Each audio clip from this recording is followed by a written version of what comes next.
1:01 p.m. Madam Clerk, will you please call the roll?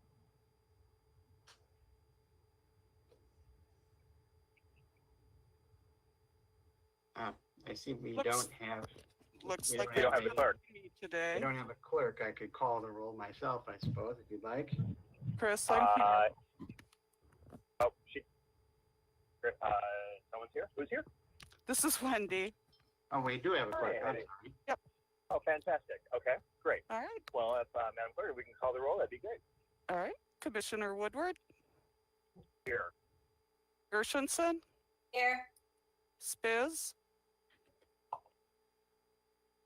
Here. Zach, Here. Jackson, Here. Lubes,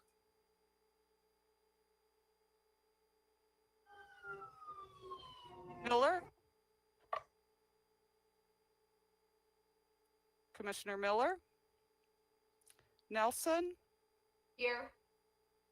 Taub, Here. Weipert, I'm here. Kuhn, Here. Lubes, Miller. Here.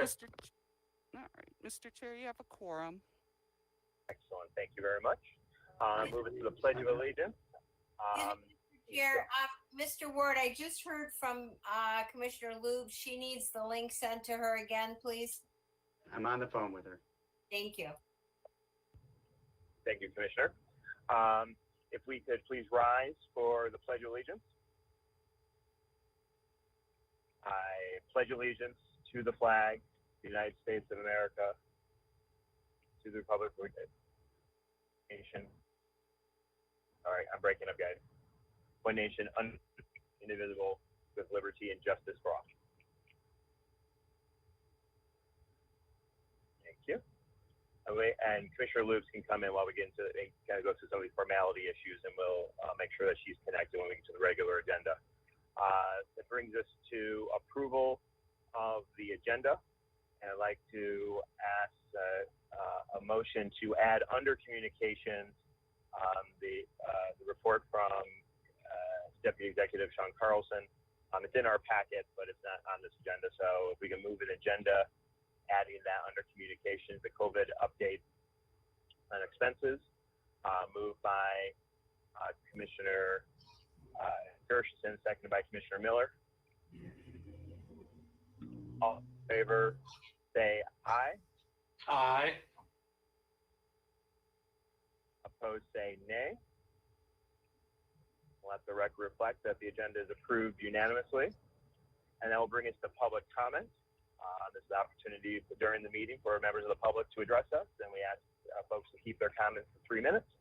And our staff, Andrea Powers, will facilitate any email communication that she'll read if they've submitted it, or anyone on the phone. Andrea, is anyone on for public comment? Yes, we currently have one caller. Caller 1, would you like to speak at public comment?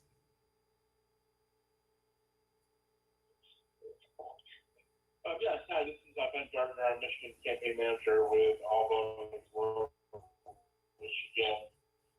We're working with Lady Steely Do, First Time Politicians, a number of other organizations in the state. I just wanted to put in my word and support for measures that you all have taken already, and also like for my support behind prepaid postage for the absentee ballot. There are a number of questions that we've received throughout the state about how many stamps people need to put. There's a lot of uncertainty, unfortunately, given the current situation with USPS. So I think if our local leaders provide prepaid postage for ballots, that would go a long way for ensuring that people are able to turn in their absentee ballots and make sure that they count. So I just wanted to applaud the work that you all have done already, and we are here to help amplify the options the voters have this coming election, both in August and in November. So there's a lot of work that we'll be working on to promote expanded absentee voting, and we'd also let you know that we'll be working hard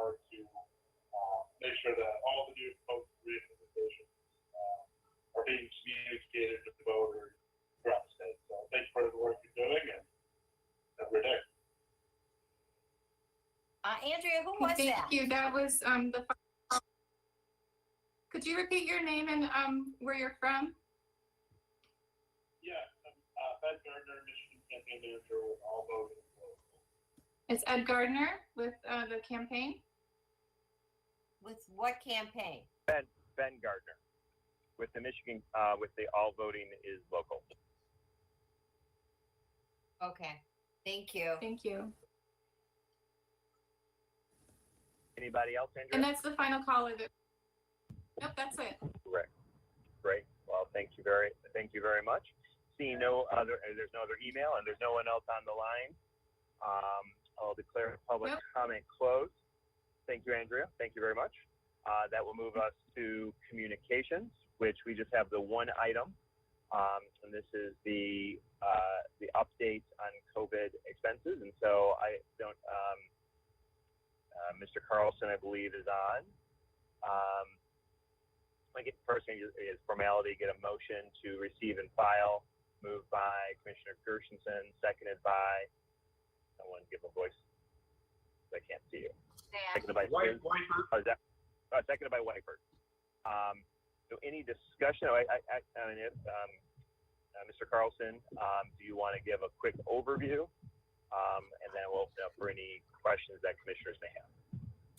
Yes, thank you, Chairman Woodward. So just a quick update.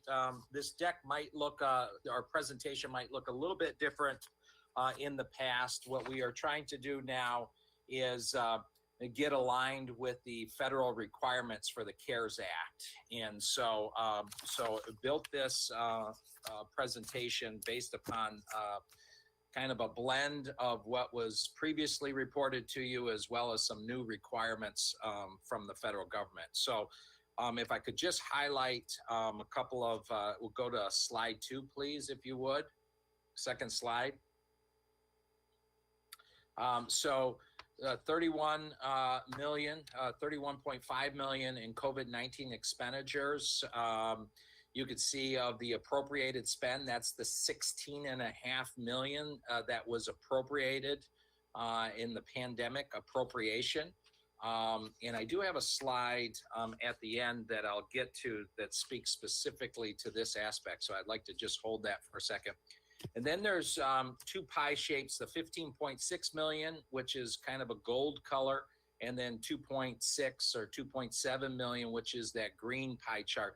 Those are departmental cost. The 15.6 has to do with salaries, fringes, hazardous pay, and so forth for our county employees. The 2.6 has to do with all of those costs outside of salary that are related to the county, that are departmental costs that do not fall into the pandemic appropriation, but are COVID-19 related that we've been tracking all along. So if you go to the next slide, slide 3 captures that information of the departmental cost, which deal with hazard pay and salary as well in regards to those that are directly involved with COVID-19, and then departmental costs, which is IT and other costs. Next slide, I believe it's slide 4. This is 11.9. Couple of things to point out here. This shouldn't say departmental costs. It should actually say pandemic appropriations. 11.9, that's how much has been expended so far against that 16.5. But you can also see that there's a rounding error here. It's not based on 101%. So some of the figures rounded up that should be based upon 100%. So I'll correct that slide and send that back. This next slide, slide 5, these are the categories. The categories on the right side represent what the U.S. Department of Treasury is requiring from us. So they asked for a quarter ending June 30th report on dollars spent for the CARES Act, not obligated, but dollars spent. So far, we have expended $46 million of the CARES Act. Much more obligated than that, but this represents, again, the dollars spent. They're asking us to track it in some major bucket areas.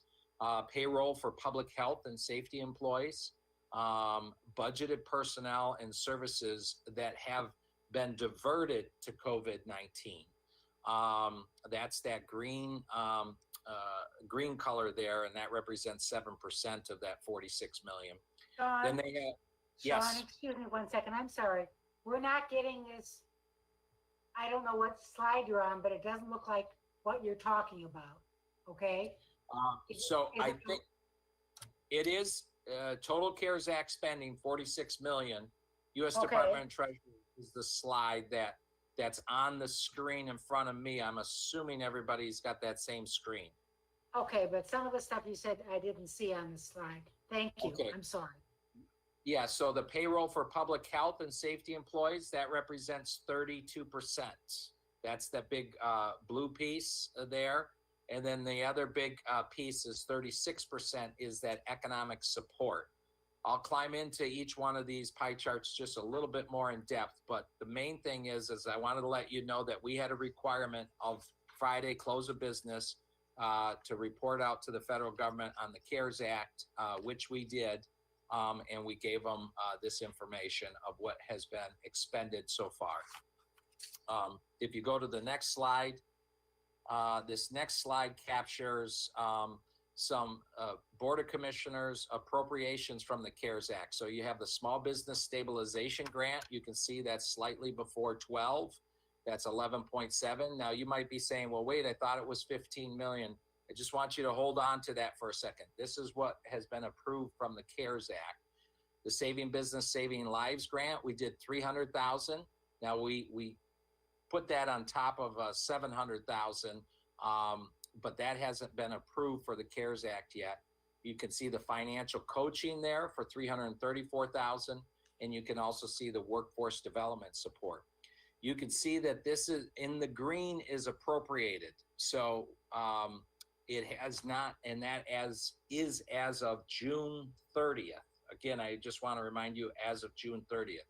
So you can see on the Small Business Stabilization Grant, this is how much we have spent at the end of June 30th.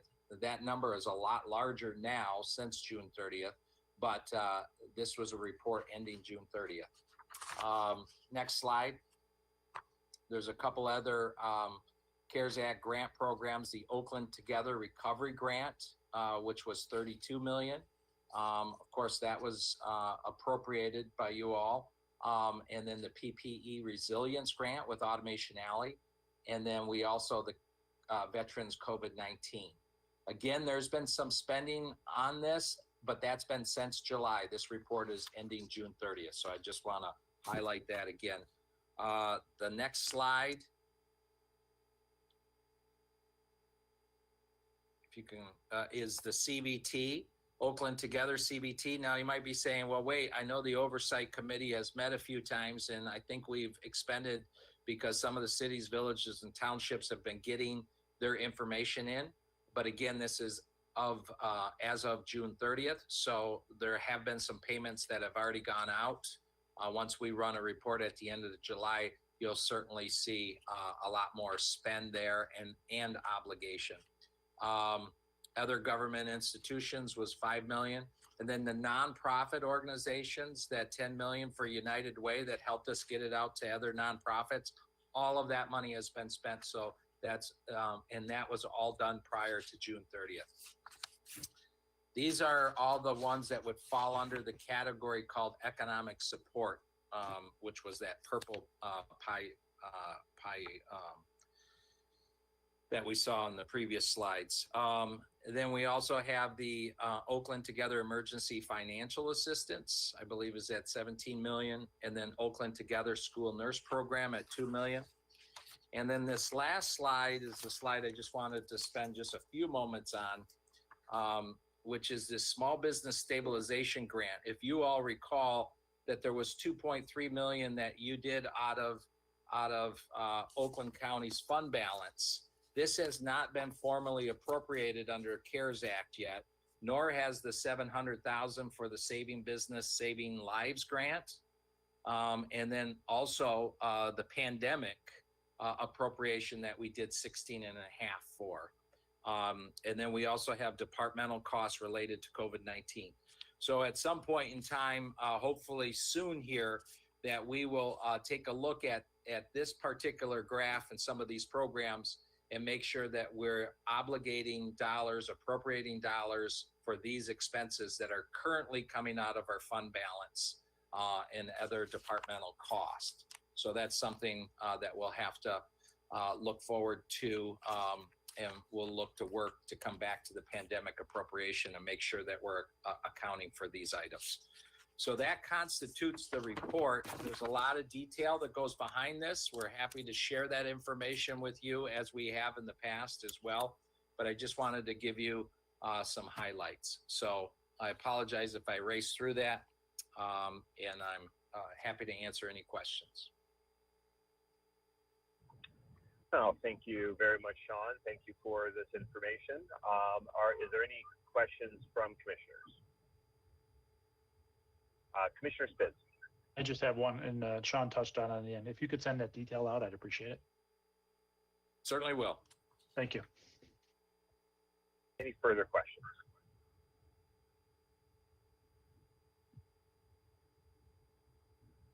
Okay, not seeing any. All in favor of receiving this report, and Mr. Carlson will send out that additional information. All in favor say aye. Aye. Aye. Opposed say nay.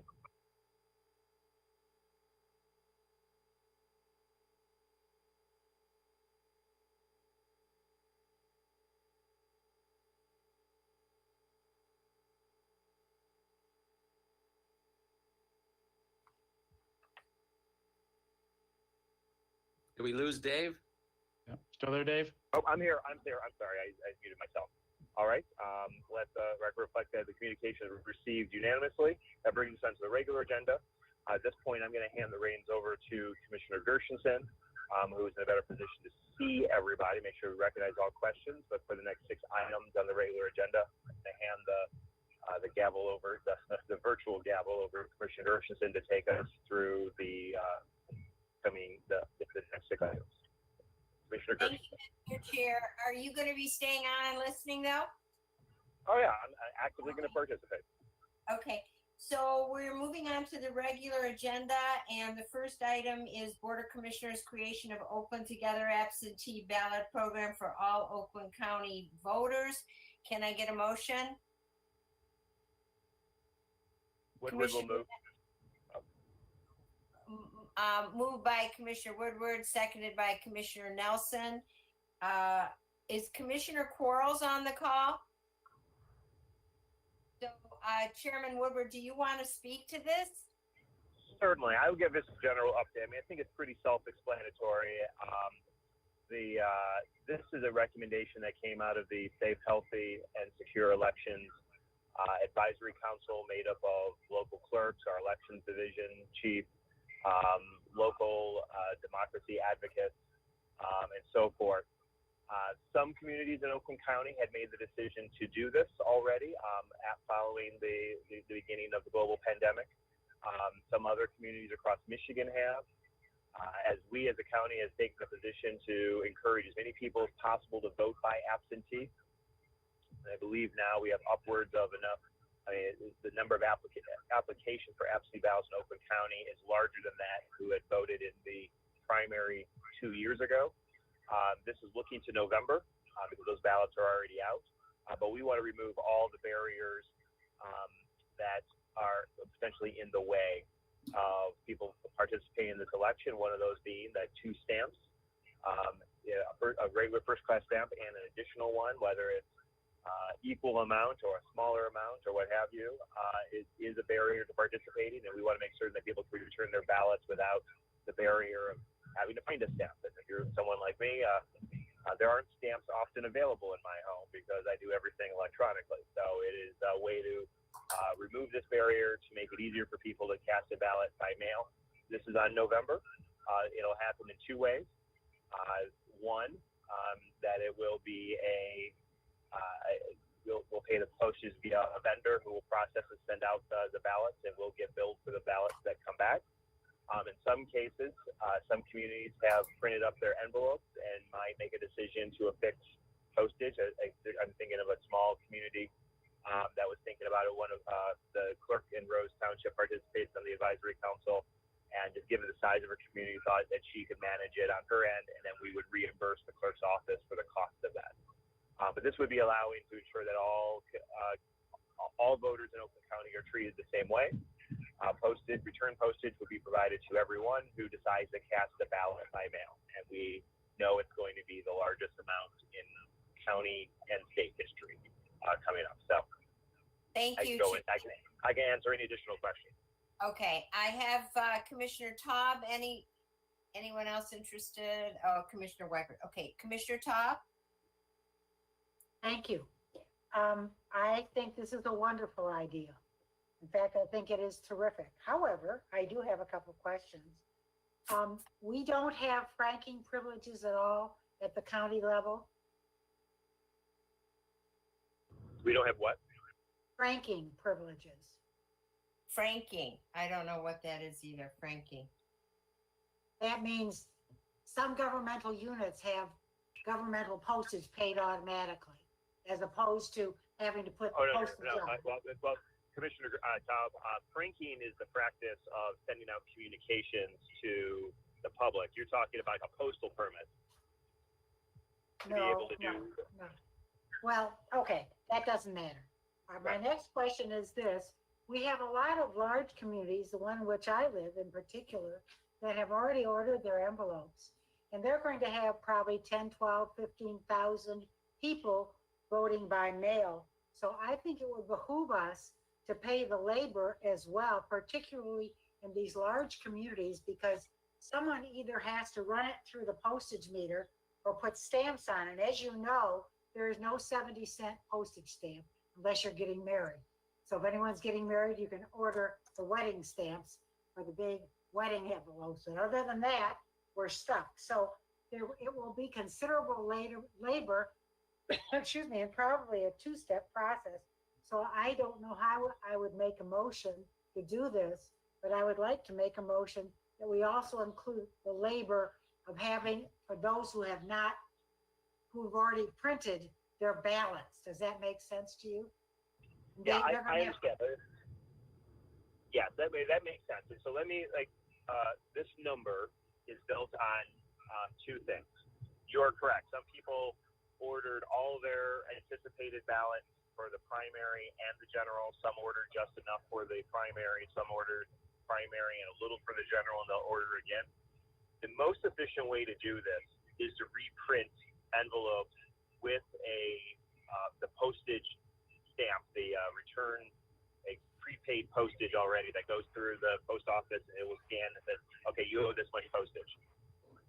Any envelopes that have been printed can be used for future elections. They don't have specific dates on it, and they can be used for future elections. But it is actually just cheaper, more efficient, and less labor costs to reprint any envelope that people want. And so this cost does cover the cost to reprint any envelopes. If they've already expended cost to print envelopes, those envelopes can be used for a future election. This is only putting up money for the November election. We can have a policy conversation going forward for a future election. But this does cover the money to cover the postage, cover the printing, the reprinting on those few communities that did reprint. And we did have staff go through, and we have a pretty good handle on how many communities that are, and working with our elections division, figuring out how to do that. Okay, thank you, Mr. Chair. Anything else, Commissioner Taub? Yes, thank you. I do have some concerns about this because the clerk with whom I spoke said there could also be some way, a considerable amount of waste this first time out, since people have already sent their ballots in, or people who come in to vote in person. There ought to be some way that they can vote without having to expend an envelope that already has postage on it. So I don't know, that would have to be worked out, but I'm happy to know that they can reprint them if it's possible. I don't know if that's possible when you think about the thousands and thousands of envelopes in larger communities like Southfield or Pontiac or Bloomfield or Troy or Novi or Farmington Hills, Farmington. Those are a lot of envelopes. It's not like Yeah. Rose Township with a few thousand people. Thank you, Commissioner Todd. Right. Right. And I just, if I can, reassure you, yes, we will cover the reprinting. We'll figure out what we need to do. But the reality, to Commissioner Taubman, I think you're absolutely right. Like, this would be a very laborious activity to have it manually done. It is cheaper to reprint the envelope with the postage indicia on it, and then we pay just the postage that comes back. Okay. For those who don't drop it in a Dropbox. Okay, yeah, and let me just say this. What about the people who haven't received what if people go today to get a ballot? How is that postage paid for? So remember, this is only for the general election, not for the primary. So it doesn't impact anyone who's voting in the primary. Whatever the system is by a local community, that holds to the primary. And the main reason is that there just wasn't any time to figure out how to do it for the primary. This is all focused for the November general election. So Thank you had. Okay. Thank you. Can we move on to Commissioner Weipert? Thank you, Madam Chair. So Shelley, Commissioner Tubb touched on the one issue about the stamps and I think the reprinting is a great idea. Is because if you issued stamps, then you're paying for them no matter what, whether it gets returned or doesn't get returned. So I think the reprinting solves all of that. The other issue is right now, and I can't believe it'll change, is the post office is overwhelmed and slow. And there was a recent federal opinion that said if the ballot is not received by election day, it doesn't count. So as part of information, it doesn't have to be part of this, but if we could make sure it's on the horizon that we deal with it, that maybe there's another reminder about how to vote absentee, another reminder about if you don't put it in the mail at least 5 days ahead of time, your ballot may not count, and some other stuff from the elections division. So I think the reprinting solves the stamp problem, and I think the costs would offset any waste there, and the fact that I can reuse it is great. But there's got to be some kind of a way we tell the world the post office is not the same post office anymore. They have shutdowns because of COVID. They have labor issues because of COVID. They have all kinds of timing issues. And the federal court said, if your ballot's not received by election day, it doesn't count. Thank you, Commissioner White. Commissioner Gershenson, if I could point out that, and Commissioner Weipert is absolutely correct. It's actually state law that says that in order for an absentee ballot to count, it has to be received by the clerk's office by 8 p.m. on election day. There is a federal lawsuit that is being challenged, given the state of things, to allow postmarks to count, but that's working through the court process. But I think I share Commissioner Weipert's concern. It just things that used to take a day or two, sometimes taking 3 and 4. That to me is the worst case scenario. Someone drops their ballot off on a Friday and it arrives Wednesday morning and doesn't count. So we do have dollars left over for the public information that's being distributed that we approved for this democracy initiative. And I think communicating through social media and other things to make certain that people put it in the mail as soon as reasonably possible to ensure that it gets there. There is also an ability for voters to check to see that their absentee ballot has arrived. And so the Secretary of State has a platform that people can do that. And I think we should steer people there to guarantee that it records when the absentee ballots arrive in the local clerk's office so that people know that their ballot is there waiting to be counted when the counting starts at 7 a.m. on election day. Okay, thank you, Mr. Chair. Are there any other comments? Anybody else would like to weigh in on this? Commissioner Todd for a second time. Thank you. I also want to praise this idea because there are a lot of people who do not want to go to the post office at this time to buy stamps. They don't have any, even though they can afford them, they just don't want to enter the post office. So I think it's again, I commend this idea. Thank you, Madam Chair. Thank you. Any other comments? Seeing none, I'd like to ask the clerk to call the roll. Commissioner Gershenson, Yes. Spiz, Yes. Zach, Yes. Jackson, Yes. Lubes, Yes. Miller, Yes. Nelson, Yes. Taub, Yes. Whitebird, Yes. Kuhn, Yes. Woodward. Yes. Madam Chair, you have 11 yeas and 0 nays.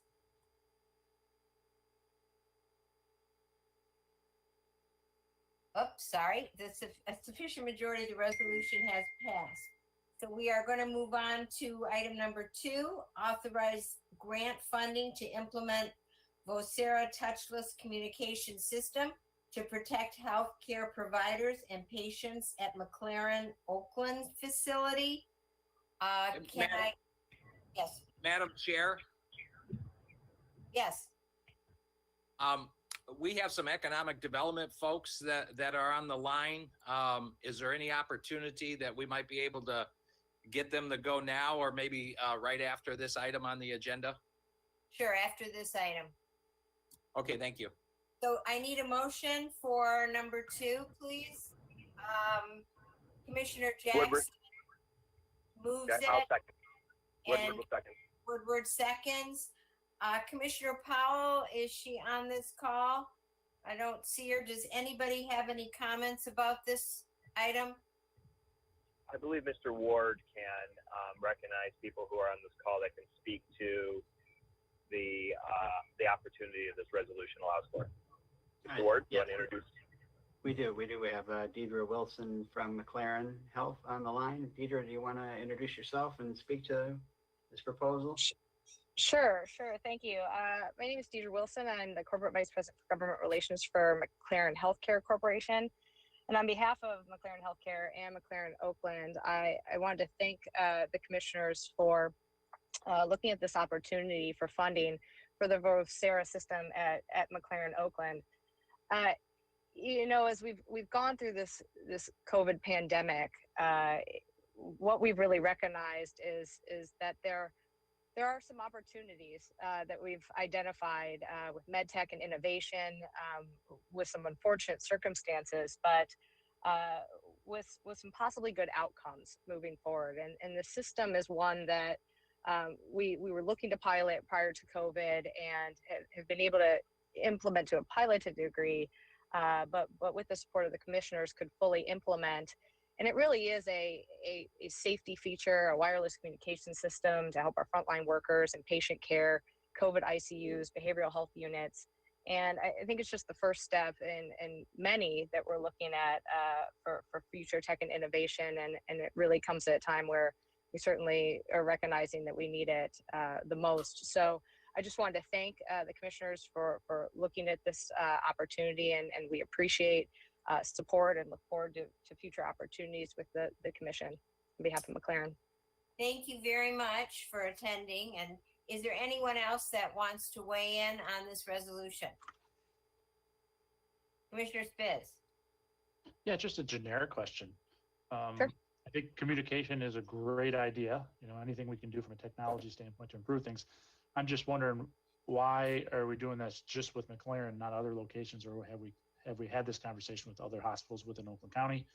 Or just it's the tip of the iceberg, or we're going to do this for everybody? Madam Chair, I I don't know could if Yeah, perhaps answer that Ward. question.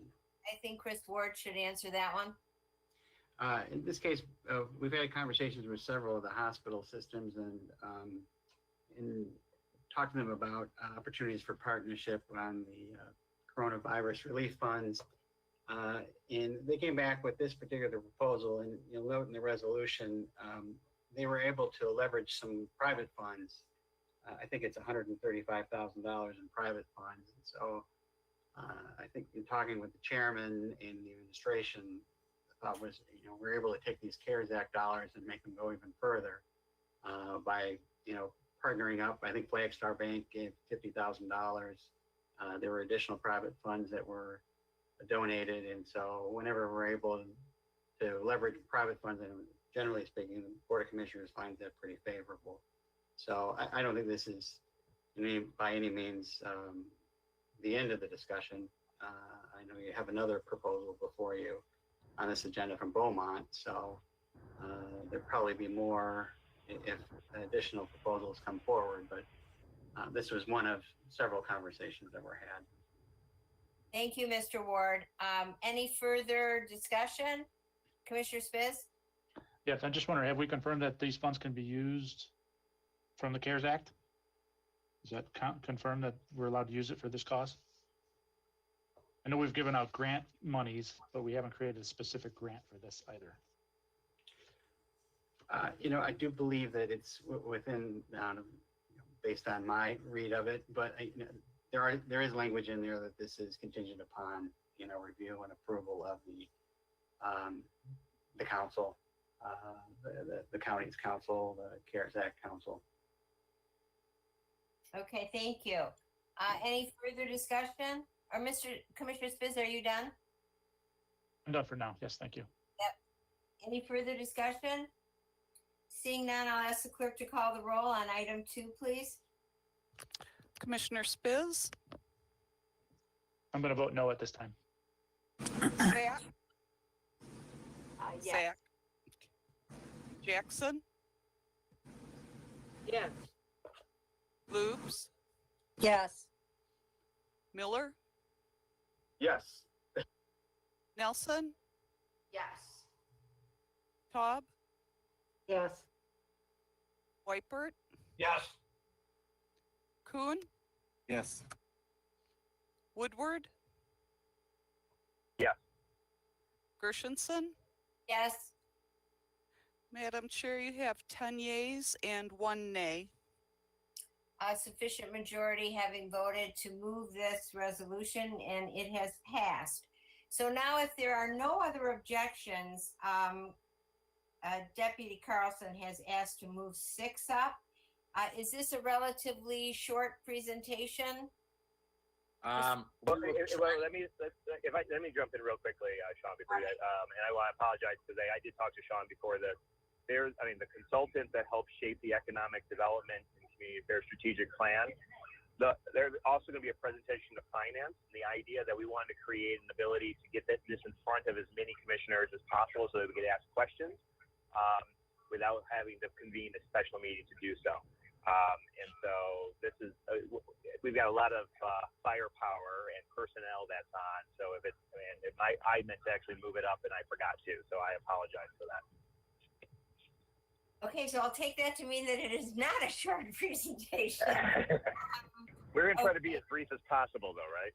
It is an important presentation, a very critical and important presentation, and we will move as quickly as possible on this. Let me just. With that, I'll recognize Deputy Carlson. Thank you, Madam Chair.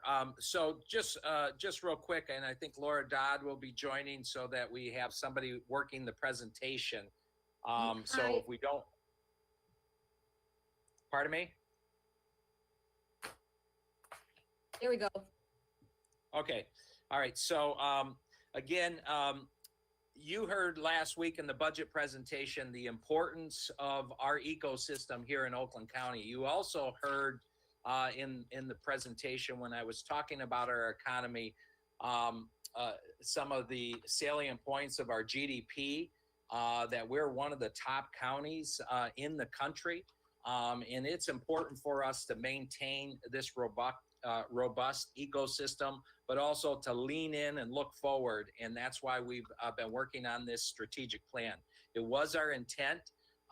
We were working with Chairman Woodward and Chris Ward with setting up some opportunities for the commissioners to review this slide deck, because we want to make sure that we have captured. We've reached out to a lot of stakeholders. We want to make sure that we're capturing the commissioners' viewpoints as well. So if we can go to the next slide, Laura. And I'm going to try to move through this. This is kind of the agenda. We'll go to the next slide here real quick. Next slide. So the introduction, back in the fall, we talked about outlining expectations for a plan, and that a plan was needed, one that was strategic, integrated, and comprehensive, that it would be a roadmap for the state, regional, and national economic development leaders. It sounds like I'm at my grandma's house. I love that phone ring there. Aligned with mission, vision, goals, initiatives, and KPIs, actionable and efficiently implemented, and robust in the areas of economic growth and jobs, prosperity, and competitiveness for the next 5 years. We put this out to bid. We were fortunate enough to get some very good quality national firms that bid on this. In Tip Strategies and Matrix Design were both awarded contracts in the month of December, and we kicked this project off in January. Next slide.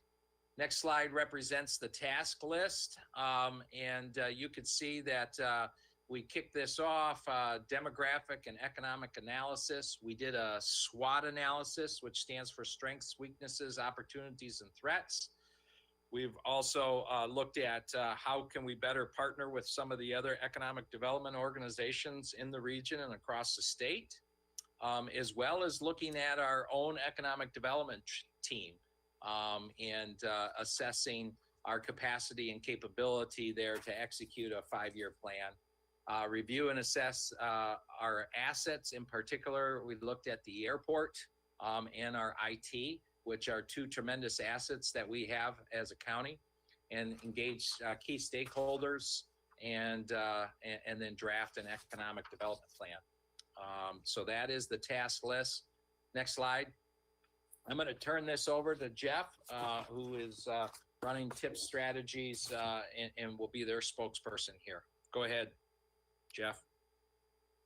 Jeff, can you identify yourself, please, for us? Absolutely. Good afternoon. My name is Jeff Marcel. I'm a senior partner with TIP Strategies. And Mr. Chairman and Commissioners, it's a pleasure to speak with you this afternoon. Let me introduce the other members of the consulting team from TIP Strategies. Alex Cook, who's a senior vice president with our firm, as well as Jacqueline Lee, who is a consultant with TIP. We are excited to share with you the results of the planning project. We put an enormous amount of work into this effort, as well as the team at the Matrix, as well as a whole host of stakeholders across Oakland County. And I think many members of you were in some of our workshops. And so we're excited to share with you the work that has been conducted and also in part by the team at the EDCA. The presentation that you're going to see is structured so that you'll get a chance to see what the analysis work that we've done is, and then we'll follow that with some detail about the plan itself. We'll try to go through this material as quickly as possible. Just in terms of TIP Strategies, so you have a sense of who we are.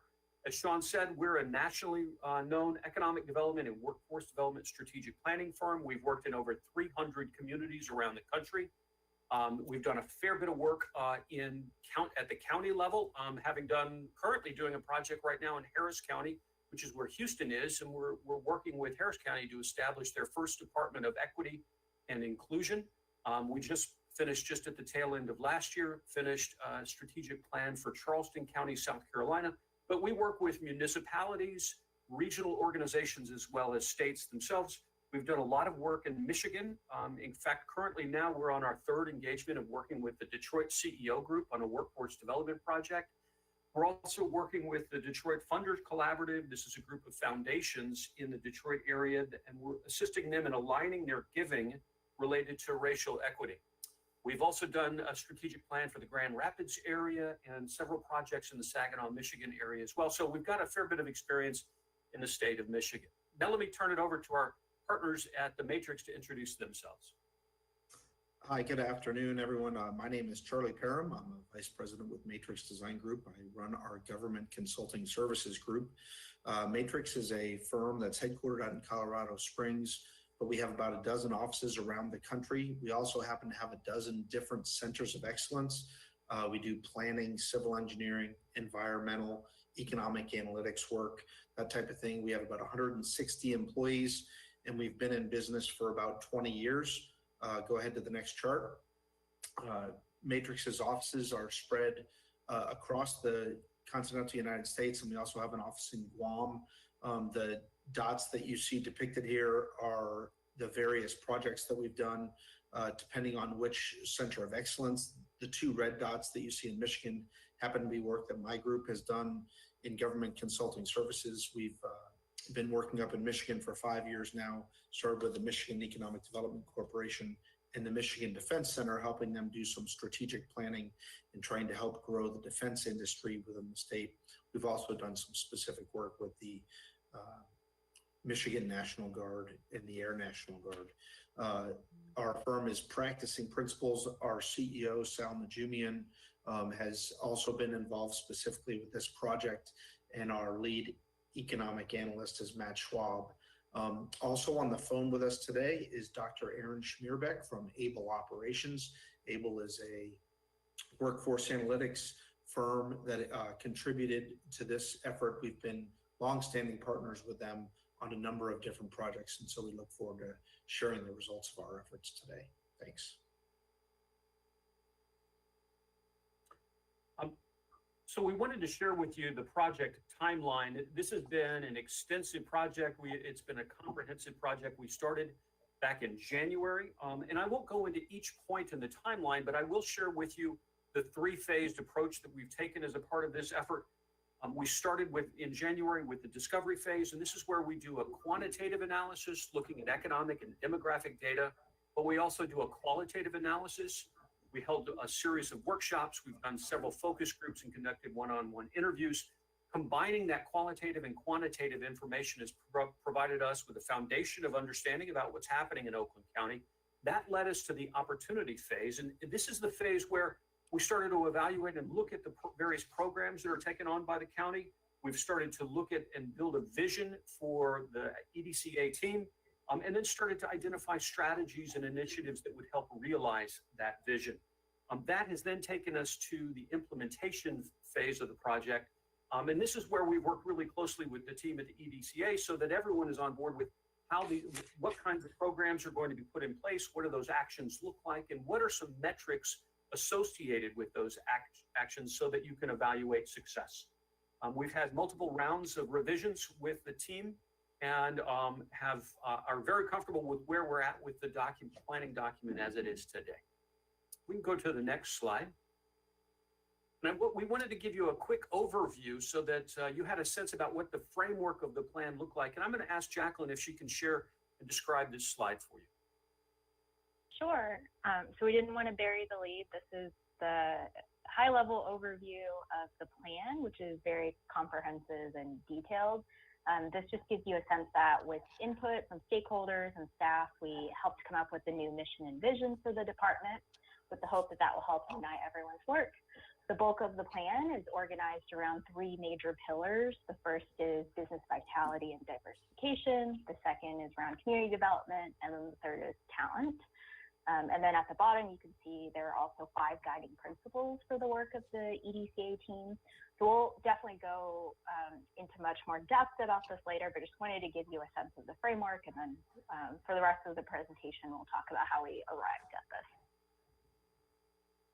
Super. We can go to the next slide. We wanted to share a little bit of the planning process so that you have a sense about how this work took place.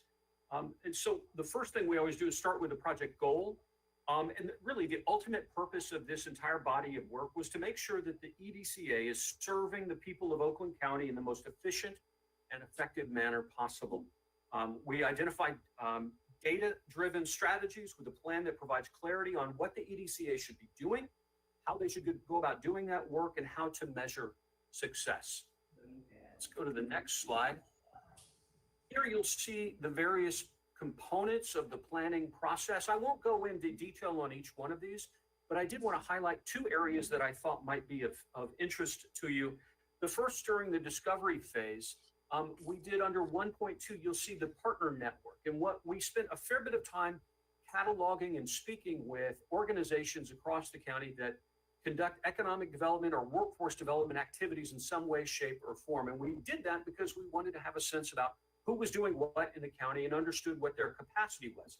We've started this work with the understanding that the county doesn't have to lead everything related to economic development and workforce development. In fact, there's some very strong partners across the county.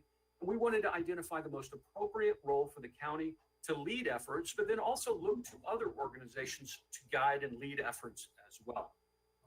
I'll also point out under the opportunity phase under 2.5, we held a series of virtual town halls. Now, we held some in-person town halls in the very beginning of the project to learn about strengths and weaknesses and opportunities and threats with a whole host of stakeholders across the county. But that was at the point where I don't think any of us had a sense that a pandemic would be sweeping the country and impacting our economy. And so it was important to circle back and reconnect with those stakeholders. And so midway through the project, we convened 5 different town halls and spoke with stakeholders, business leaders, nonprofit leaders, local city leaders across the county to hear from them about the challenges they were experiencing and what they felt like was an appropriate role for the county moving forward. And this certainly informed the planning process as we moved ahead. And that COVID-19 recovery work, we identified short-term actions, meaning work over the next 12 months that would address immediate needs of existing businesses and workers suffering through the economic crisis. And you'll hear more about this as we describe as the presentation moves forward. Let's go to the next slide. One of the things we wanted to make sure folks had a sense of is how is the plan formulated? And we do it in 3 ways. One, we look at what you in the community tell us, what stakeholders in the community tell us, so that we have a true sense of what's happening on the ground. We spend a lot of time looking at the data and making sure we have a true sense about what the statistics are telling us. But then we also work and look to ourselves in the 25 years that we have been in business doing economic development work all across the country. And we look at what our experience tells us. And we combine all of those 3 to develop the strategies that you have today. So let's move forward. I'm going to turn it over to Charlie to discuss the economic analysis work that was done. Thanks, Jeff. As Jeff indicated, the economic analysis informs the planning process. And so Matrix was asked to do a target cluster analysis. Just a little background there. So we're trying to look at all of the different industries that occur in Oakland County.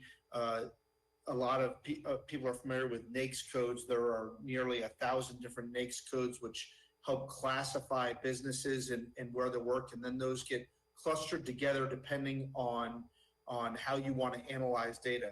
This is all through the lens of trying to understand how Oakland can grow their economy.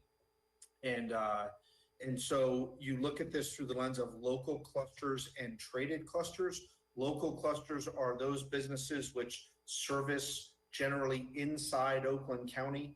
Traded clusters are those where the products are exported out of the county, thus you are importing dollars into the county. And so we did 2 different analyses.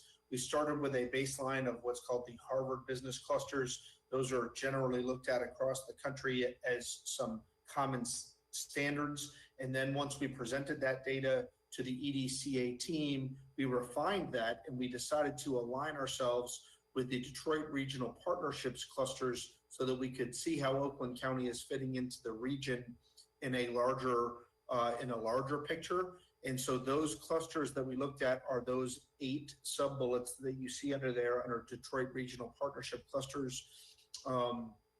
And for each of those clusters, we then analyzed 5 different areas. We made sure to understand the economic contributions of that cluster, the fiscal impacts, meaning the taxes generated by that cluster for both the county, the region, and the state. We wanted to understand the growth of those clusters. So we did a detailed analysis of firms entering and exiting We also did this, a comparative analysis to understand how things are relatively changing in the area.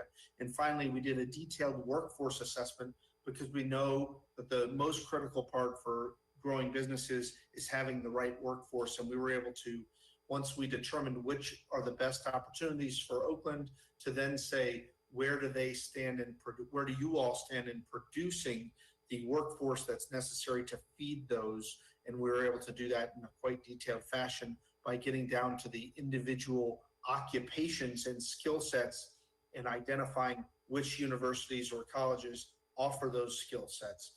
Go ahead, next chart. So the output of our analysis is a website. It's actually a Esri story map for those that are in that business, but it presents itself in this format like a website. There are, once this link is shared, there are 8 different tabs across the top that detail all of those various clusters that we analyzed. And then there are sub-tabs along the bottom that you can jump to the specific area that you're interested in learning more about. This reads as a story map. It reads like a book. If you were to get there and just scroll down, you could get to exactly what you wanted, but you can also jump to specific things. So in the interest of time, I will ask Laura to jump to the firms entering and exiting Oakland County from the period of 2000 to 2016. We did a quite detailed analysis that can help the reader understand over time periods who was entering and exiting. And so that is presented in different time periods. You can hit a play button down there on the map like she just did, or you could look at specific windows of time. She's now looking at the more recent time period, and each of those arrows is linked to data in the system. And so, Laura, if you want to pick one of those arrows, the arrow that she selected is a company called Blazent Incorporated.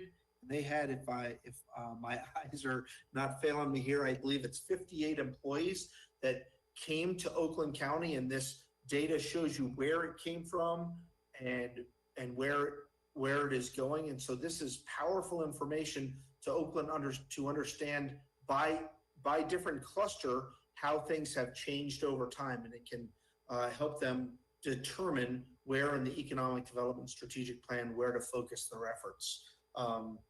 And I'll cut it off there, and we can keep going with the discussion. But this platform has been shared with the folks in the EDCA team. We've gotten very positive feedback there, and it's going to be quite useful to them as they advance the strategic plan. Good afternoon, everyone. My name is Alex Cook. I'm the Senior VP at TIP Strategies. And in addition to the substantial amount of quantitative work, both the Matrix Group and TIP did for this planning process, we also engaged in an extensive amount of stakeholder input or qualitative input.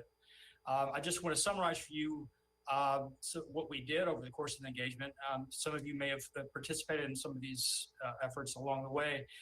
Jeff mentioned that back in January, we held 3 in-person engagement sessions, these workshops organized along workforce development, business and industry, and local communities. We had 150 people participate in those sessions. They were very informative. We did breakout sessions.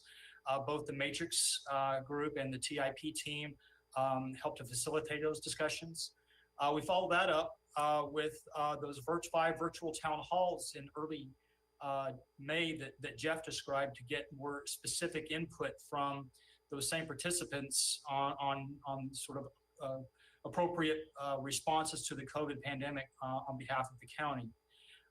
We had meetings with all the staff members of the EDCA business units. We conducted 6 roundtables with various stakeholders and leaders from various constituencies, including industry representatives, local officials in Pontiac, young professionals, and some other groups. We followed up the January town halls with a follow-up survey, just getting, again, some more specific input and having people help to prioritize some of the ideas that came out of those in-person town halls in January. And we also conducted an internal staff with the internal survey with the staff of EDCA to get their input on the plan as well. During the January town halls, we did some interactive or real-time polling with the group, and this is an example of one of the questions that we asked about asking people to rank Oakland County's competitiveness, and for the most part, all the attendees felt that Oakland County is economically competitive for business and investment. The county has the resources and the capacity necessary to be successful, but one area that the county might need to work on is being more attractive to young professionals and a place to live and work. Next slide. This is also summarizes one of the questions we asked during those town halls about what does success look like in 5 years.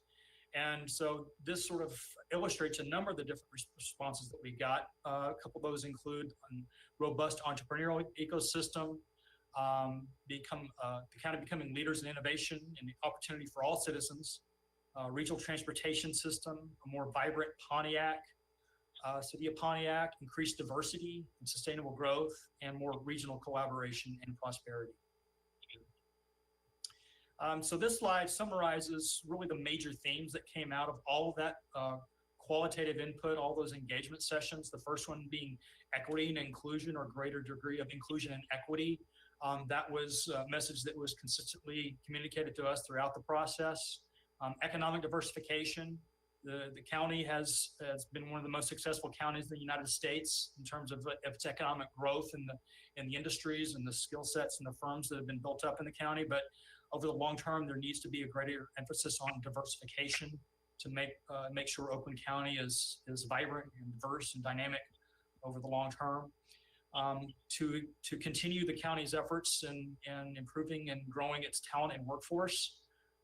As you know, you're not only involved in a war for investment in firms and entrepreneurs, you're also involved in a war for skilled talent. And so there are going to be, we recommended a number of initiatives to help support the county's efforts in that regard. Greater regional collaboration, Jeff mentioned that.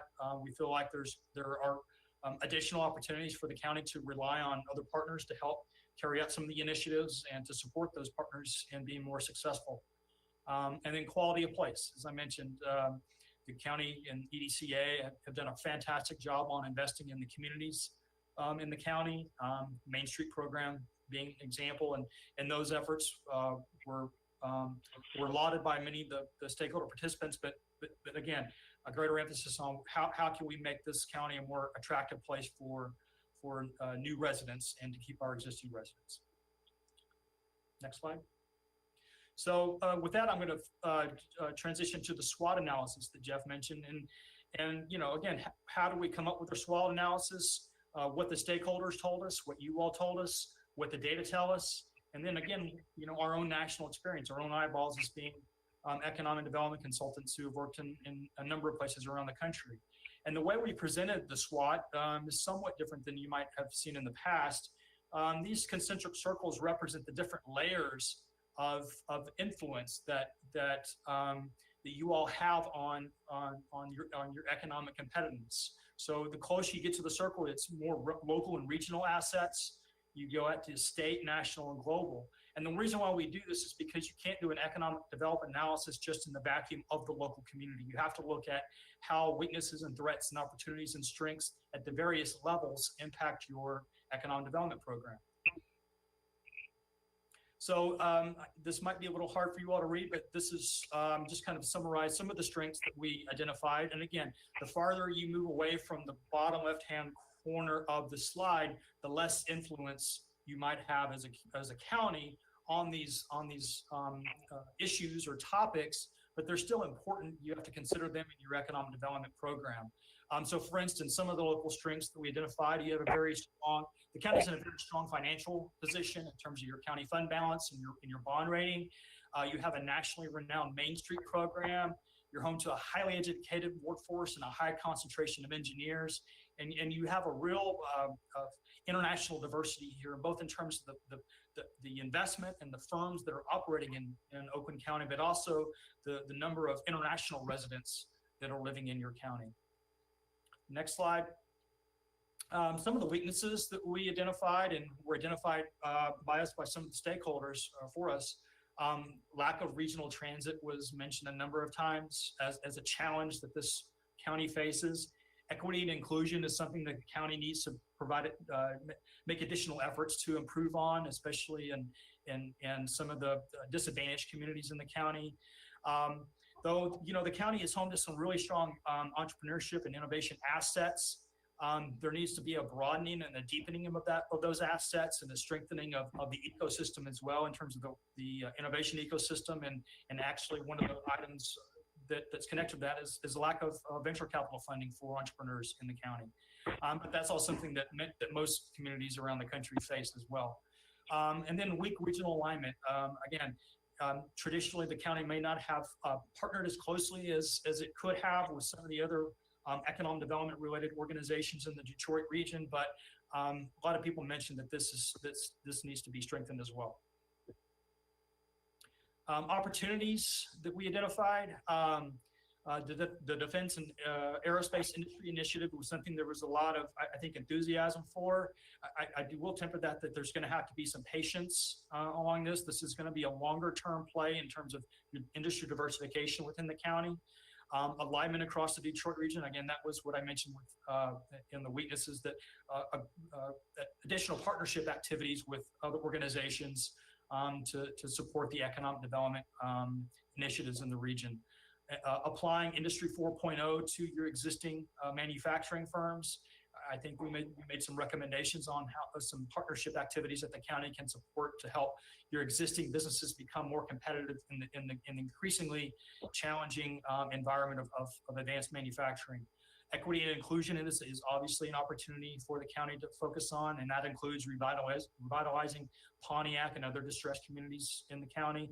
And the Oakland 80 initiative, I think, is a very ambitious program, but obviously, if it's successful, that pay a great deal in terms of rewards for the county's talent pool in the future. Some of the threats, again, many of these are sort of outside of your local control. The COVID-19, which is sort of out there in the global environment, it's an issue that is kind of hanging over everything right now. It's something that you all are dealing with on a daily basis.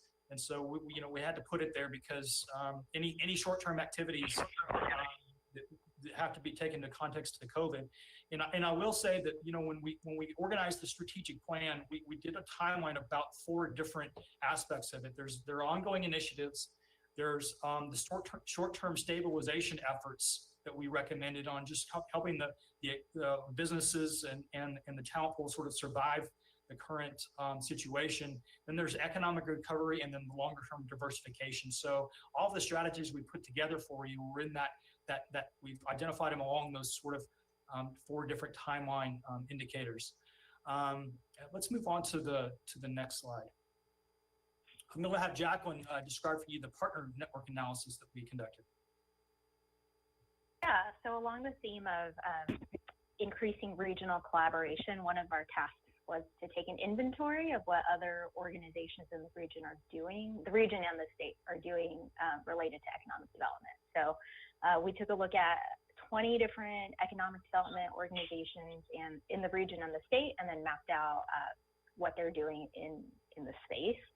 We think it's really important to acknowledge that there's a really robust ecosystem of economic development organizations in Detroit and in Michigan. And so EDCA can provide a lot of value by deepening partnerships and helping to build partner capacity. Doesn't have to do everything itself, but there are a lot of organizations that you can really partner with.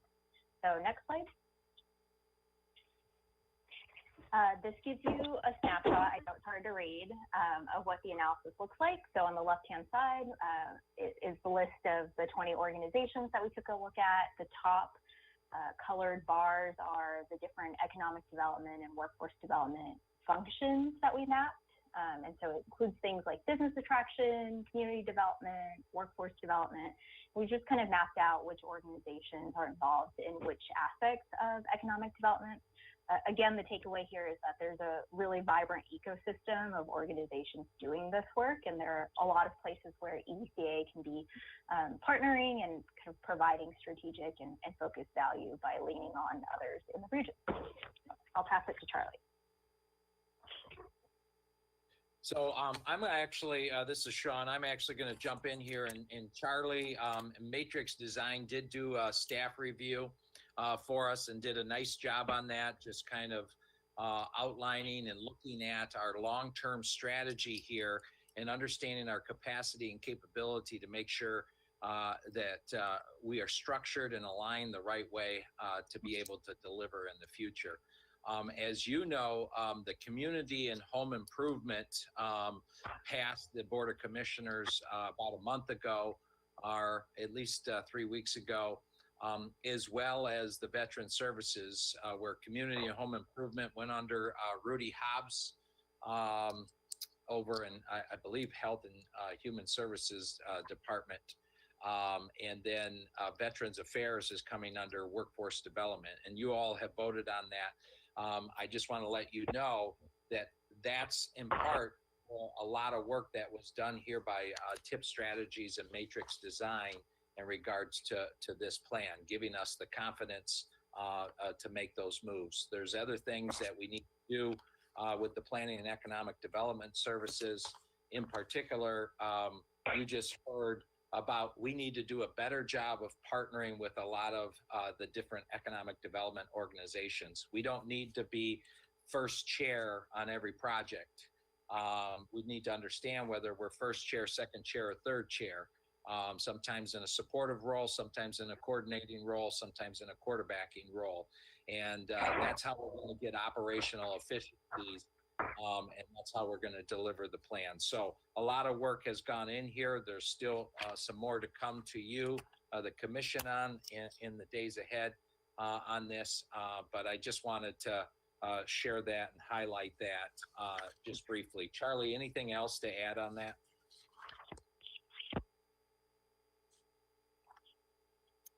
You're on mute. Charlie? Sorry about that, Sean.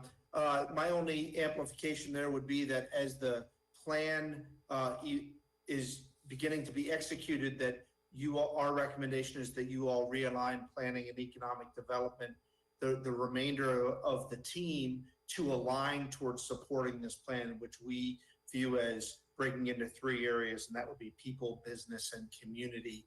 We think those should be the focus areas for the team. Thanks, Charlie. The next part I'll be able to go over briefly is a review of county-owned assets. We were asked to focus on the airports and the IT systems that you all own. We were able to visit those and interview all of the appropriate folks, and we can say with confidence that you have some standard-setting operations going on in Oakland County. That's a tremendous positive for you all. And what that creates is some opportunities to leverage those things. Not the primary Oakland County airport, but the other 2 airports there. We believe that there's some opportunity that you all may be able to increase your growth by exploring unmanned aerial vehicles or drones and the business that can attract associated with that. And then on the IT side, we believe that additional infrastructure hosting, it's also known as infrastructure as a service. You all own your fiber now. There's things that you are providing to other communities. And we believe that there are additional opportunities that Oakland can and should pursue to reduce your costs and leverage those capabilities for everybody in the region. And so that's the substance of that. We had produced a report that Sean and the EDCA team have now as well, but that's it in macro. Okay, so just want to wrap up the presentation by giving you a high-level overview of the plan itself. So a reminder, this is the framework that we showed at the beginning of the presentation, and it's how the plan is organized. Next slide. So I'll say a little bit more about those 5 guiding principles. These are meant to guide the approach and focus of EDCA. And of course, as county government, it's important to be responsive and accountable and data-driven. So you'll see that reflected. related to what we've talked about throughout this presentation around collaboration. We see there's a big role for Oakland County to be a convener and a catalyst. And then I want to call out equitable and inclusive development as something that came up across all of our stakeholder engagement as a big priority for EDCA moving forward. And then, of course, continuing to be good partners across the region. Next slide. So this gives you a sample of the strategies under each pillar. The document is very detailed. We provided a lot of specific strategies and actions and timelines. But the important thing to take away here is that all of these strategies and actions are meant to provide clarity and direction for the EDCA department. So I'll just call out a couple of things. For example, the Defense and Aerospace Initiative under Business Vitality. So we have a number of recommendations around how to build that out. Under Community Development Placemaking, we talk about supporting small businesses through economic recovery, as well as increasing access to recovery tools for communities of color, focusing on Pontiac and how to support other distressed communities in the county. Under talent development, we include strategies and actions around how to build out Oakland 80 and also think about just kind of talent attraction and retention strategies in general. So again, a very, very high level sample of the strategies and actions. So hopefully this gives you a sense of what's included. And then last piece here, again, about being data driven. So we've made recommendations around different performance metrics that the team should be focusing on. For each metric, we've set a 5-year growth target, and these were based off of our analysis of past patterns and past growth, as well as just thinking about what's realistic for the future, given where we are with the economic recession. So each unit will, go through and kind of pull their data and set a baseline for each of these. And it's important to note that EDCA has a lot of different state and federally funded programs. So this is not supposed to replace those metrics. It's just kind of a high level dashboard of what the EDCA team should kind of be keeping their eye on. And so, and it includes things, from investments to equitable business ownership and so forth. All right. Thank you, Jacqueline. So I just want to thank TIP Strategies and Jeff and Alex and Jacqueline, and then also Charlie and the team from Matrix for a lot of the hard work. I apologize to the commissioners. This is a little long. As you know, our ecosystem, our economy here in Michigan is very important in putting this plan together for the next 5 to 10 years. So I appreciate the opportunity to present in front of you. I know that you all have a busy agenda. We're happy to answer any questions, but understand given what you have going on today. Well, thank you, Mr. Carlson, and thank you to all of our guests. It's great to have a strategic plan and guiding principles, and I'd like to thank the administration for recognizing the importance of a data-driven strategy. Do any of the commissioners have any questions for Commissioner Top? Thank you, and thank you for your presentation. First of all, I'd like to have this in a printout or sent to us by email so we can review it. It would be very helpful, and it would have been helpful for us to have been able to have had it beforehand so that we would be prepared to ask questions. My first question is, who were in the focus groups? Who was in the focus groups? Yes, We and had. how were they chosen? We opened that up. We sent invitations. A lot of our businesses, that was based upon the business roundtable community, but we also invited other businesses for those workshops. Also, our workforce development partners, universities and community colleges and school districts. And then we also invited all 65, all of our cities, villages, and townships as well to one of the workshops. I think we also invited our young entrepreneurs as well to weigh in, but be happy to turn that over to Alex or Jeff to see if they want to expound on that a little bit more. Sure. Yeah. Yes, we had the town halls, the 3 town halls that Sean described, and we also did some more discrete, smaller roundtable discussions with off the top of my head, I know we did young professionals. We met with commercial real estate representatives. We met with folks representing workforce and education. We had some meetings, more discrete meetings with some other industries representatives in the area. So we tried to touch on some of the different constituencies that we felt like it was important to provide some input into the planning process. We also went to Pontiac and had a meeting there with some local business owners in downtown Pontiac. And folks from the Medical Main Street initiative, as well as, and we frankly look to the team at the EDCA to identify the stakeholders, the businesses that they work with regularly. May I continue? Commissioner Tom? Yes, where were the town halls held, please? They were at the conference center over here in the executive office building prior to COVID-19. Okay, who was invited, may I ask? I just mentioned that we could send you a list of everybody we sent an invitation out to, but we had, I think, over between the 3 days, we had over 150 participants. But we'd be happy to share all of these. If I may, all these events that we got flyers sent to all commissioners, and commissioners were invited to push that out also to their local respective communities. Thank you. Are there any further questions? Commissioner Todd?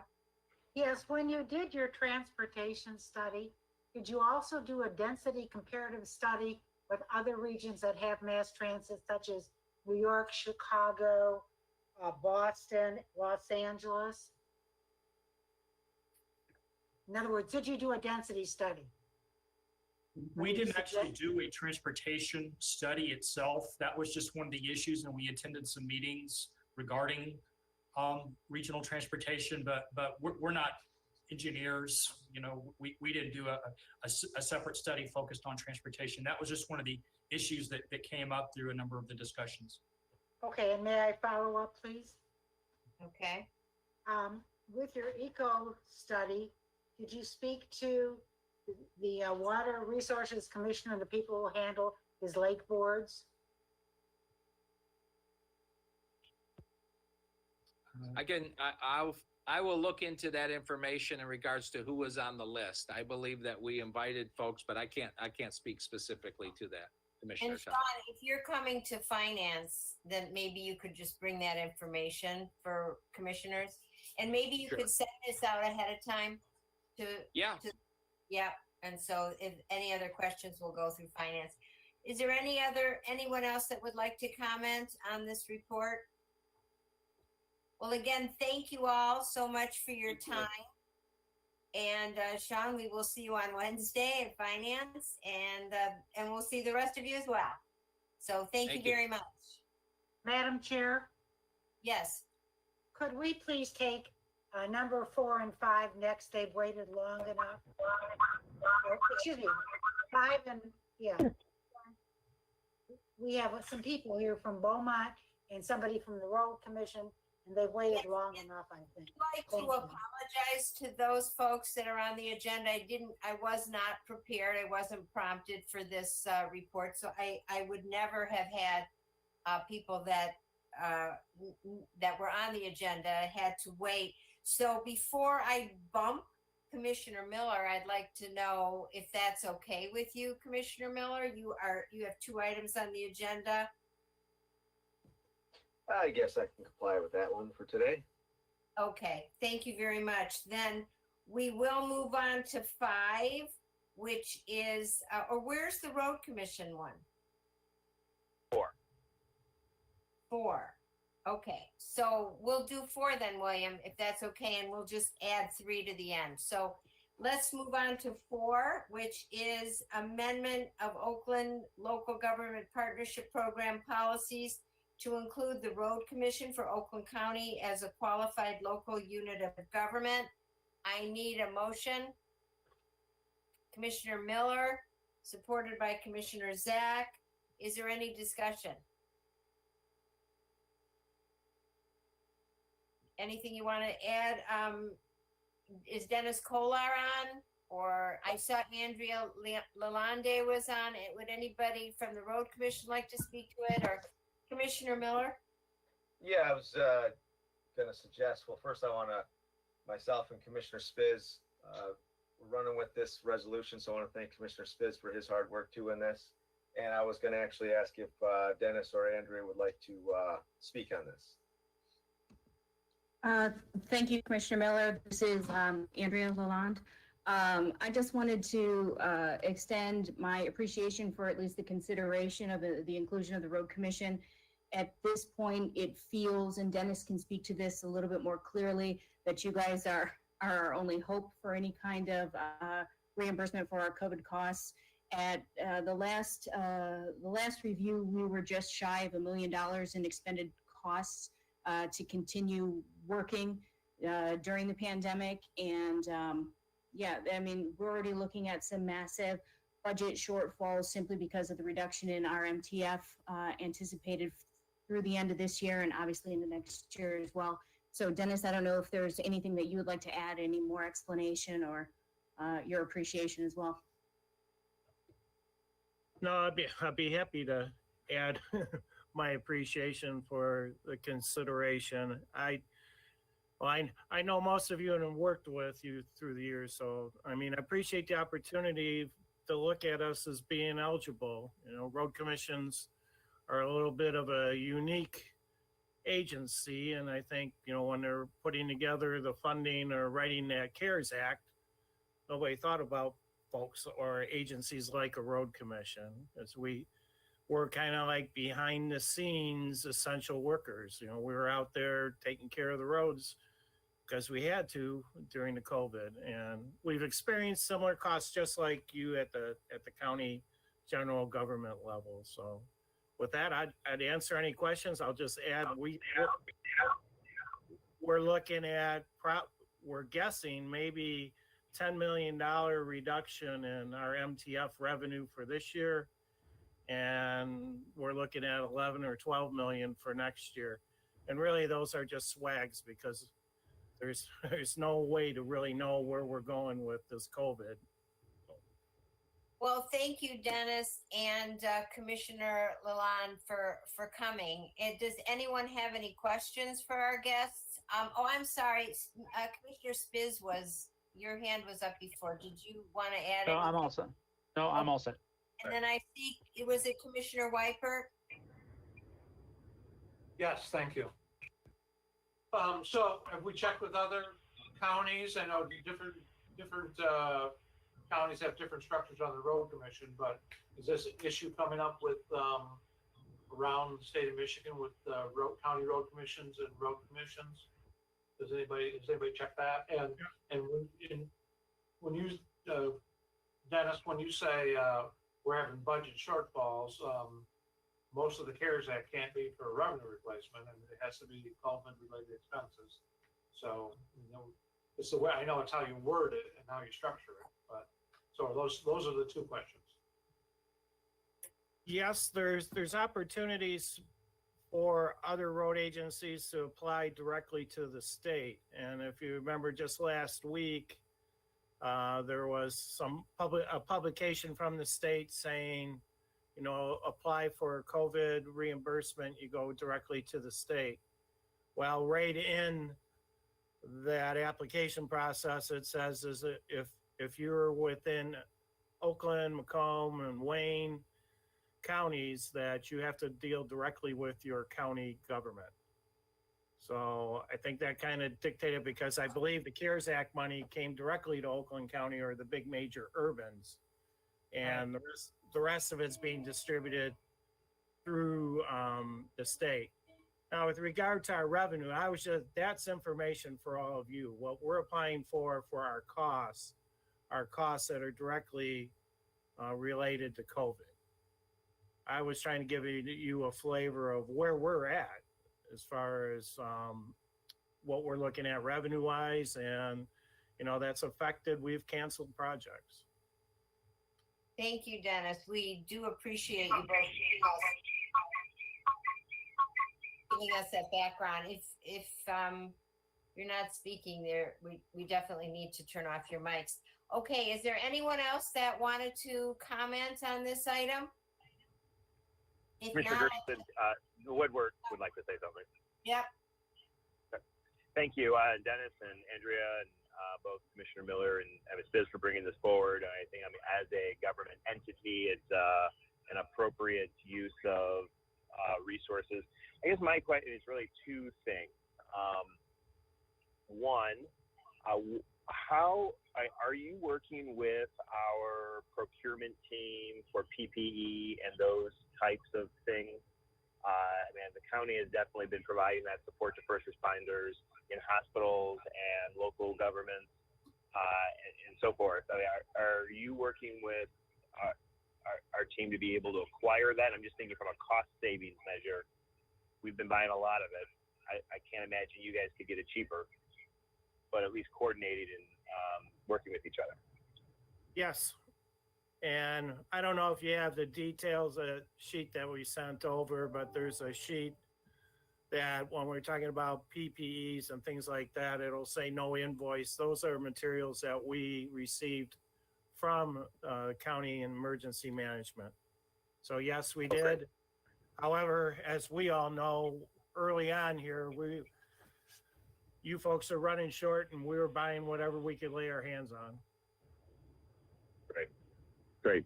Okay, good. And then my second question is, have you applied to FEMA yet for reimbursement? This is a condition that we put on all local communities. They got to apply for FEMA first before we grant monies out of the CARES Act. And I guess have you done that yet?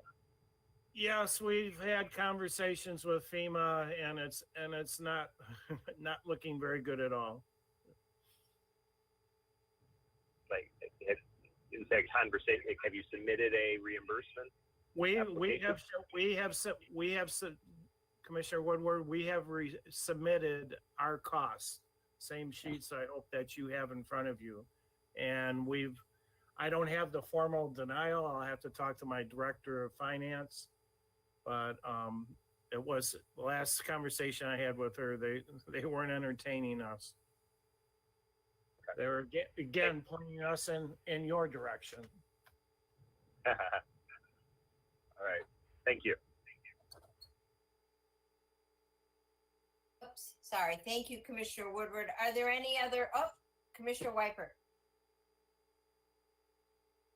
And thank you. And Dennis, I thank you. I think you worked the entire time, didn't you? You and your staff and the crews that were deemed essential, and paving projects were getting done, and cement projects were getting done, and the asphalt plants were open. So there was no other than funding, the work was getting done. Is that true? The majority of it. We had some contractors that were slow to start because of COVID and their employees.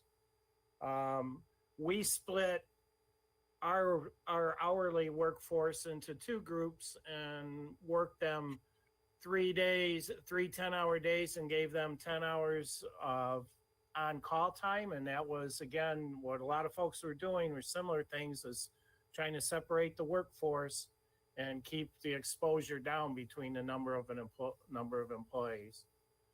But yes, we were essential workers. We were still out there doing what we do.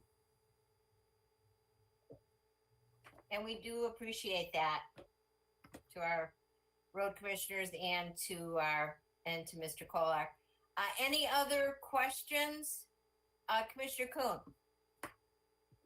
Yes, and just to throw this out, and Commissioner Spiz would also, be informative on this, but I believe in our oversight committee meetings, Tom Hardesty indicated that FEMA would not likely reimburse the road commission for anything. That is correct. Thank you, Commissioner Kuhn. Any further questions? Seeing none, I will ask the clerk to call the roll, please. Commissioner Zach? Yes. Jackson? Yes. Lubes? Yes. Miller? Yes. Nelson? Yes. Taub, Yes. Whitebird, Yes. Kuhn, Yes. Woodward, Yes. Gershenson, Yes. Spiz. Yes. Madam Chair, you have 11 yeas and 0 nays. Sufficient number majority have passed this resolution. I want to thank again Commissioner Lalonde for joining us and Mr. Kolar. Appreciate your work. Thank you. Thank you. So now we are going to move on to item 5, Oakland Together Safe for School Hotline in partnership with Beaumont Health. And I'm going to call on Commissioner, well, can I get a motion, please? Commissioner Lubes makes the motion, supported by Commissioner Taub. Commissioner Lubes, would you like to speak to this?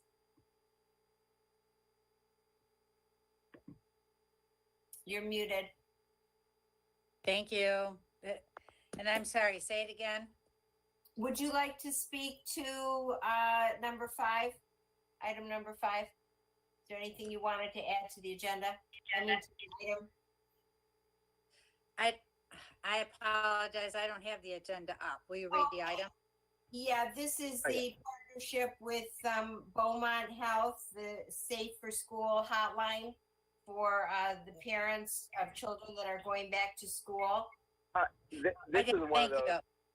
Okay. I did speak with Beaumont. Beaumont's interested in pursuing a partnership with Oakland County and how they can help and ideas on how they can help. We've been in contact with our health department also. So this is our first step moving forward that we can collaboratively partner with Beaumont. Okay, thank you, Commissioner Lubes.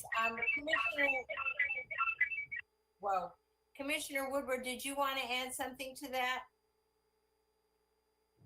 Yeah, I think there's another example in which a staff, I think, has done a lot of work when we reached out to health providers to identify partnership opportunities. Mr. Ward can recognize folks who I believe are still on the line. I hope they're still on the line, that can speak and elaborate a little bit more about what this would be able to do and how it's one more thing that we can do and support we can provide to families, particularly children, with knock on wood, that we will be returning to school in the fall. Yeah, Mr. Ward?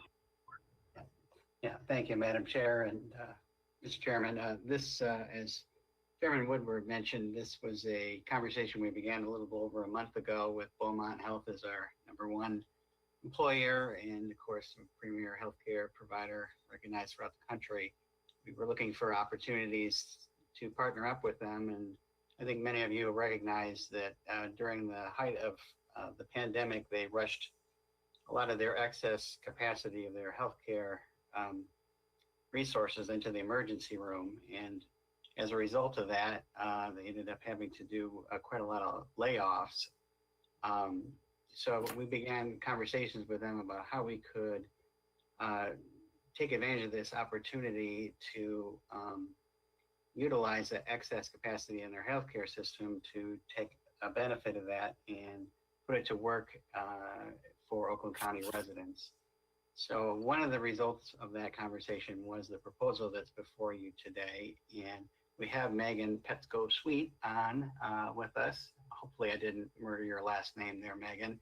And she'll give you a little bit of a background on this proposal, which would be a hotline number for parents of public school children in Oakland County to call in and pre-screen before they would step into a public school building as we enter into the school year. Megan, you want to speak to it? Sure. And hi, everyone. My name is Megan Petsko-Sweet. I'm the Vice President of Government Relations for Beaumont. I just want to thank you all so much for the opportunity to chat about this potential partnership with you.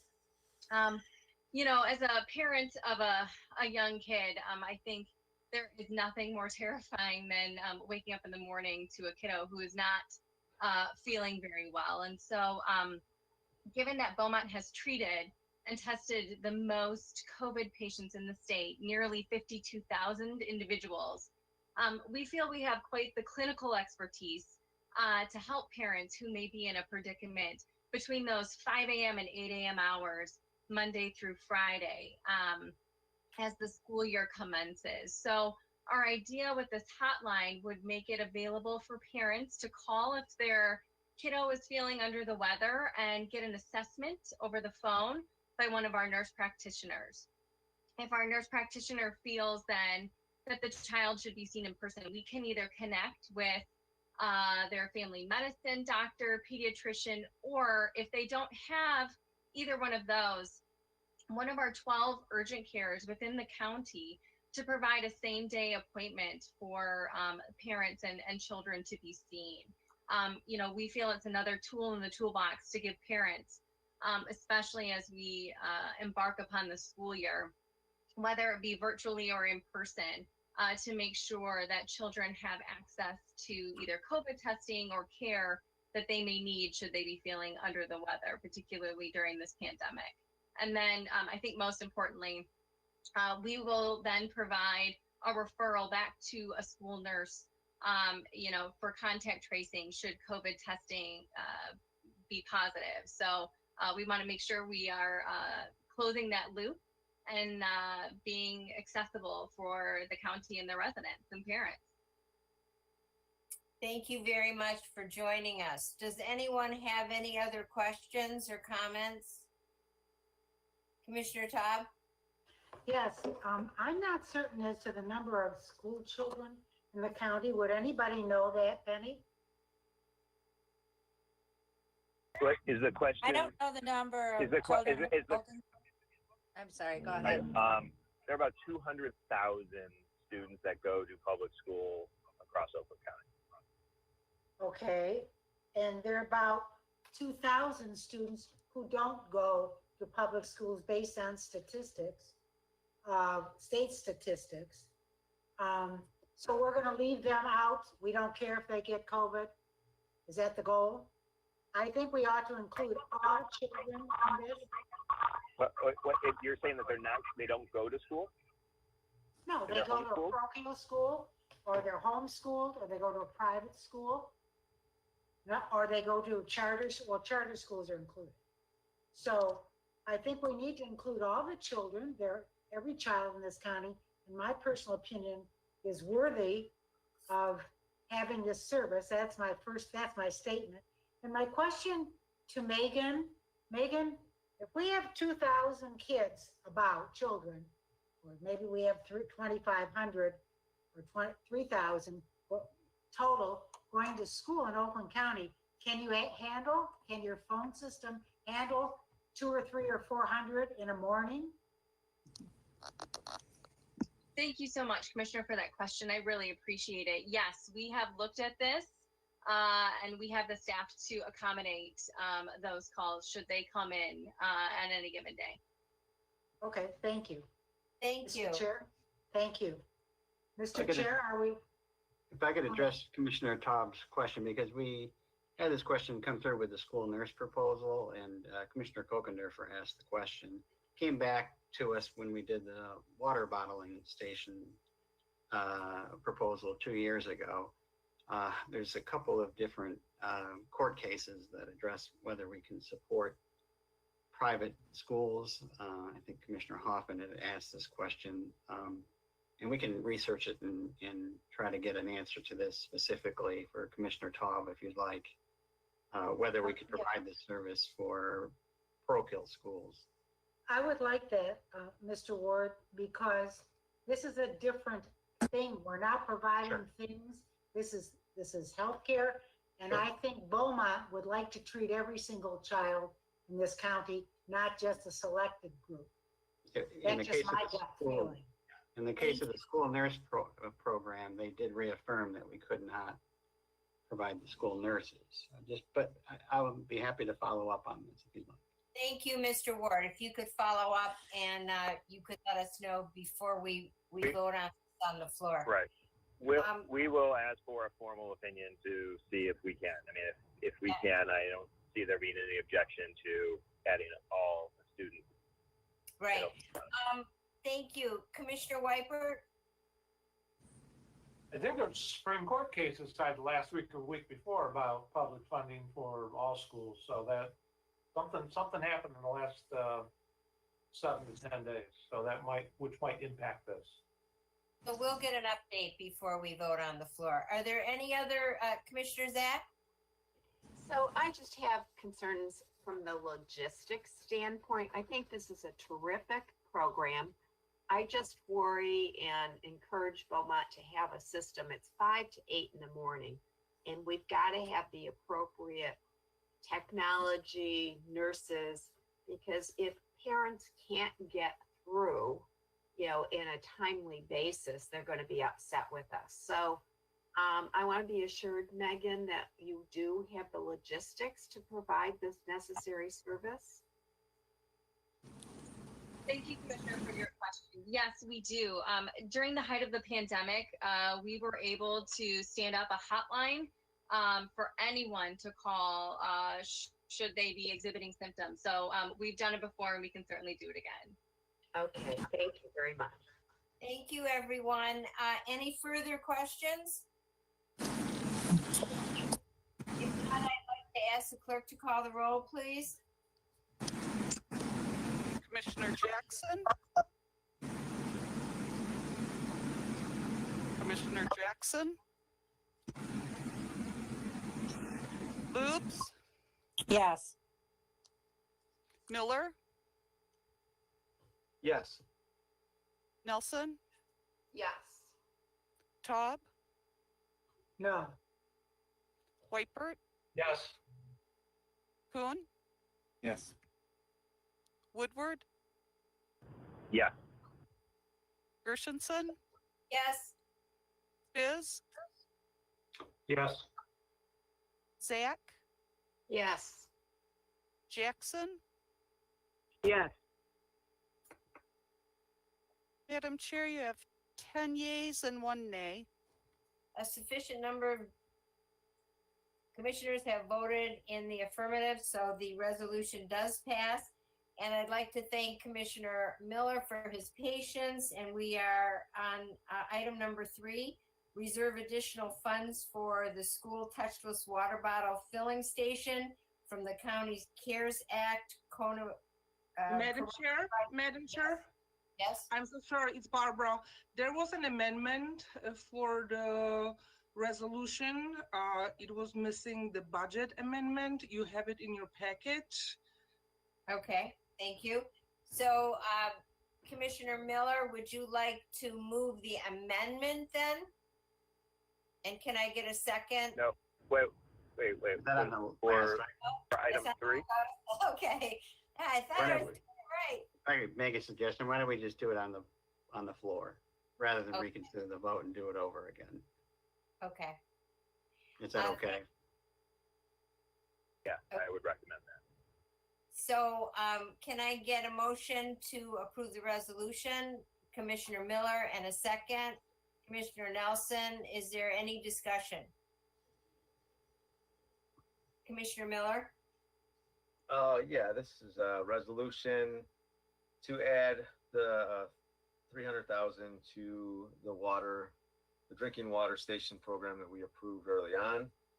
This is not only protect the kids from COVID, as well as give them an opportunity to have safe drinking water, as these are filtration systems that filter lead and copper that we have seen that they have found in some of our schools. So this is just preventative maintenance. We did this in the past, and we're looking to move it forward to make sure all students are safe in Oakland County. Thank you, Commissioner Miller. Commissioner Todd? How does this work? Would you like to take that, Commissioner Miller? How does what work? The stations? Yes. Oh, so it's we have one in the Board of Commissioners hallway, the one where you just put your water bottle up there, and the water automatically comes on and fills up your water bottle or your coffee cup. It's touchless. Touchless, yeah. So it protects. Are you asking how the water stations work or how the installation? No, what I was asking is, why is it different from what we already installed in the schools? Didn't we install the same type in the schools, Mr. Ward? Commissioner, we did a mix. We offered both water bottling stations in combination units. We did offer them in elementary schools and middle schools. I believe the original proposal was to offer it to high schools. Of course, Okay. with the onset of COVID, I think there's a likelihood and a belief here that there's going to be more takers, more interest. And so I believe we had an appointment of Commissioner Miller, Commissioner Nelson, and Commissioner Wiper to a new committee. We'll be going forward with a new process of seeking a bid from another vendor.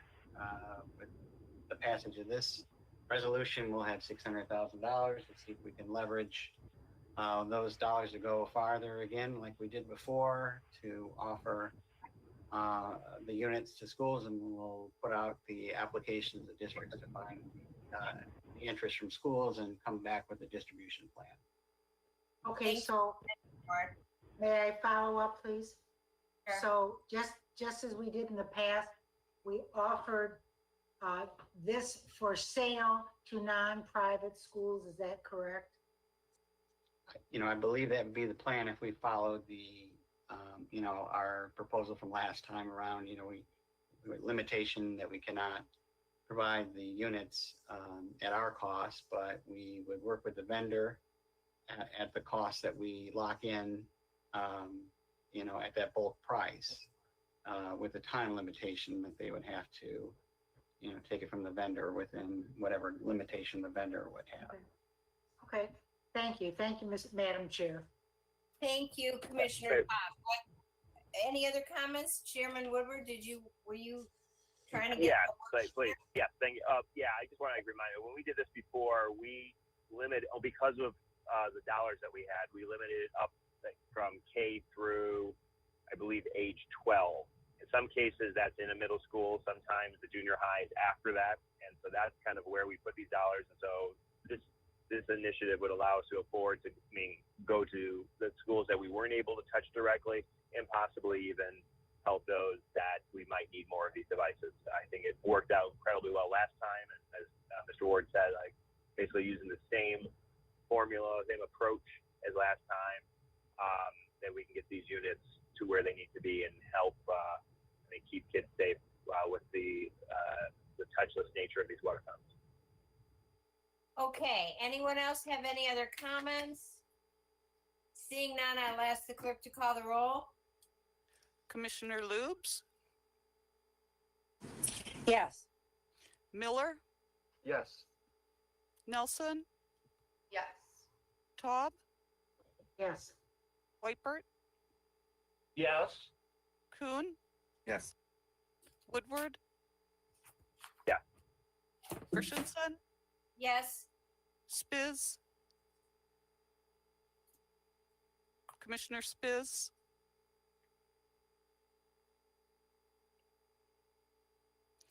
Zach, Yes.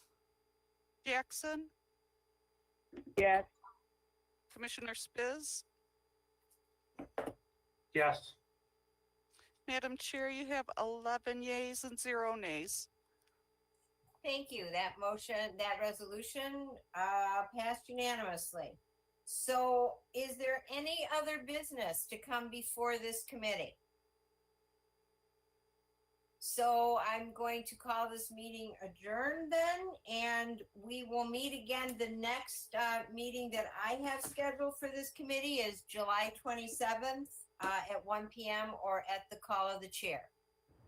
Stay safe, and we'll see